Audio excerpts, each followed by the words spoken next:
Yesterday, I had the incredible opportunity to participate as a panelist in a festival sponsored by the Metropolitan New York Synod entitled Queer and Faithful. The name of the panel discussion I was on was called Queer and Faithful and Looking Ahead. It was comprised of younger leaders in the Synod, where we were asked to envision what work lies ahead for the queer community of faith and the church. I shared that before we can look ahead, we need to look back to our past and take a look at our present.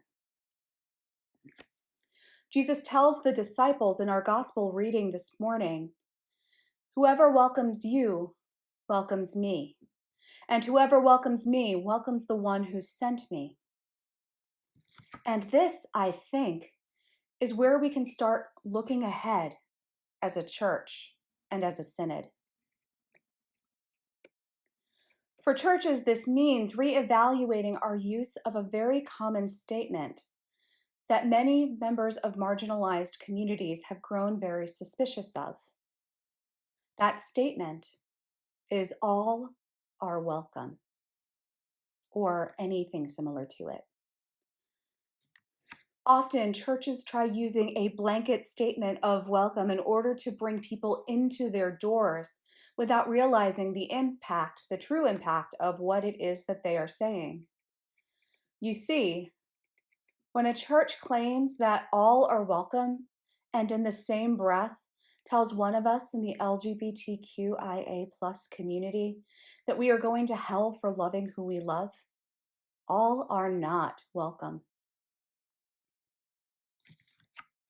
Or if the church says that they love the sinner but hate the sin, all are not welcome. If a church kicks a child of God out of their community for being their authentic self, all are not welcome. And I have lost count of how many of my queer siblings have experienced this and more at the hands of organized religion, the ELCA included. A friend shared earlier this week, if you've never had a Supreme Court case decide if you have the same rights as others, you have privilege. Similarly, if you have never had to look at a church sign or read a website that says all are welcome and question whether or not that really includes you, you have privilege, which the vast majority of the ELCA and the broader church do. For pastors and deacons in the LGBTQIA plus community, and for our siblings of color, looking ahead also means that the ELCA needs to take a good hard look at the call process. Allow me to share a bit about my experience. I don't share these things with you to gain your sympathy.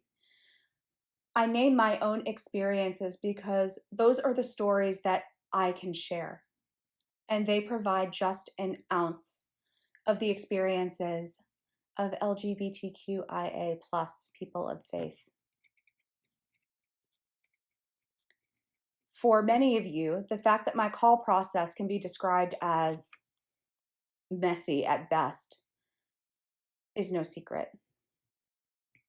If my 2.5 years of looking for a call were split into time spent actively looking and communicating with churches and synods versus time spent waiting in radio silence for responses to calls and emails, the time that I spent actively interviewing would at best be 6 to 8 months, and that's being generous.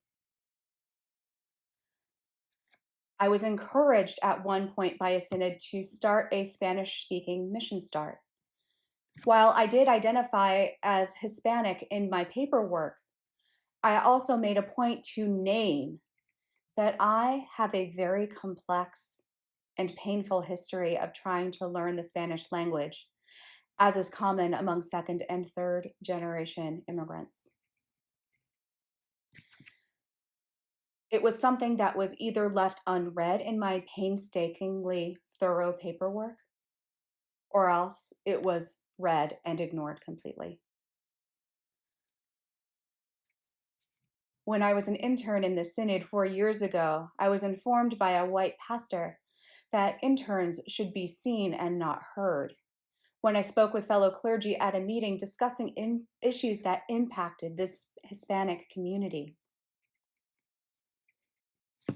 I have also had to make a point of outing myself publicly, repeatedly, and regularly, lest I be accused of trying to hide it in order to get a job. For Holy Trinity alone, I outed myself on no fewer than 5 occasions at every single interview that I did with you all, including the question and answer session that we had together before you all voted to call me as your pastor.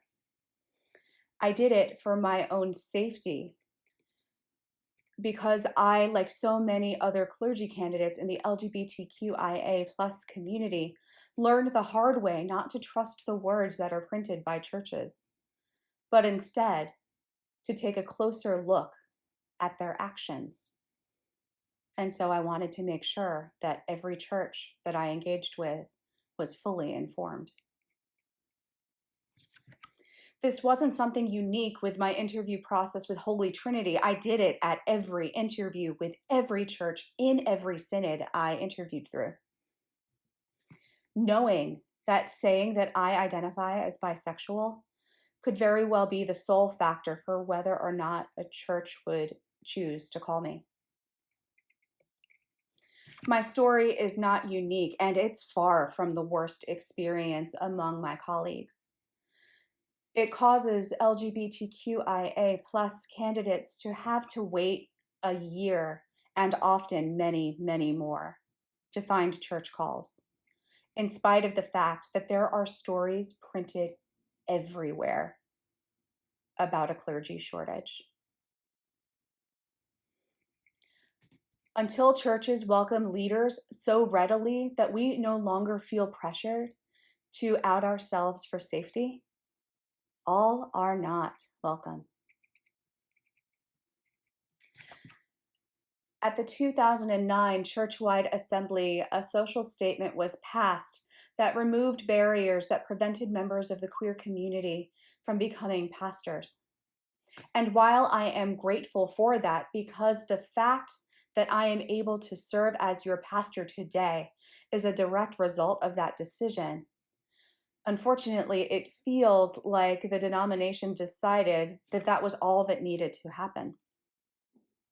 But Bishop Eaton said in her video broadcast on Wednesday night, there's more work still to be done. I teared up hearing her admit that. I teared up because I wrote a seminary paper on the 5th anniversary of the statement. I interviewed its writers, people that were present at that assembly who voted, and members of the LGBTQIA+ community to see what, if anything, had changed, aside from the ability to get ordained. And the answer was not much. And if I put the stories that I described from my own experience side by side with the ones that were shared with me 5 years ago, anyone would be hard-pressed to figure out which ones took place when.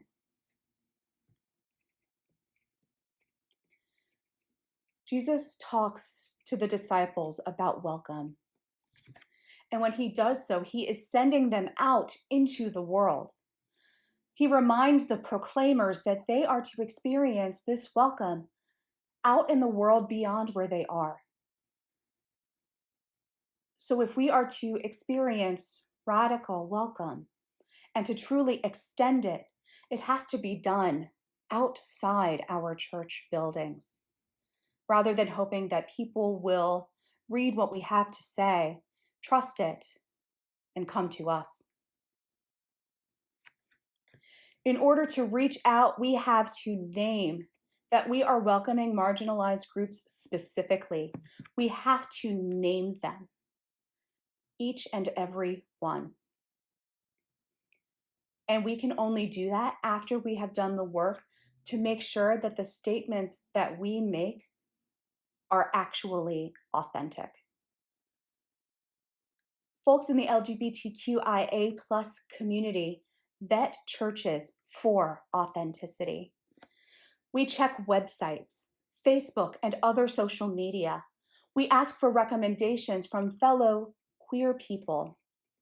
We look to see if a congregation is listed as reconciling in Christ, which requires a process of writing a detailed and specific statement of welcome, among other criteria, rather than just claiming to be welcoming without those specifics.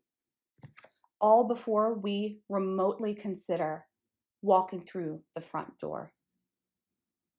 Because welcome is an action verb, and we need to see proof. We need to see proof not because we're picky, but because after years and years of harmful, even abusive relationships with sacred spaces, it's needed for self-preservation, and not just for the LGBTQIA plus community.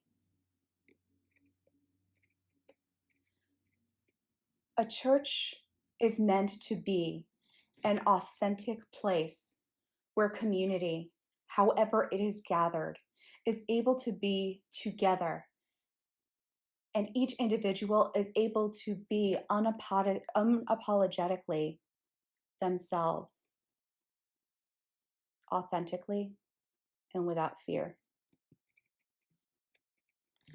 That's what radical welcome is.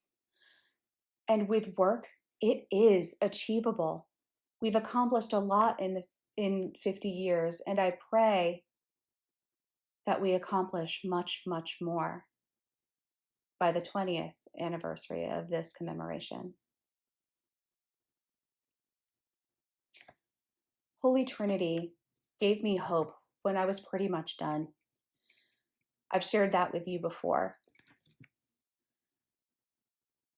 You gave me hope because you gave me proof and a glimpse of that radical, authentic welcome, and that it was indeed possible when you called me, an openly bisexual pastor, which is still a big deal in this church 10 years after the possibility of ordination was opened up to me.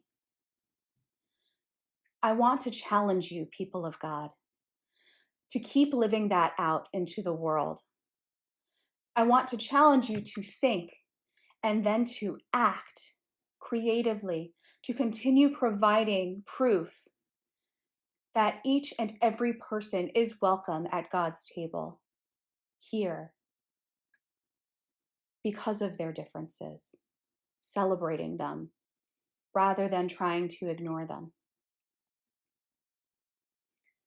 The real world needs more radical welcome, and together we can be a part of making that a reality.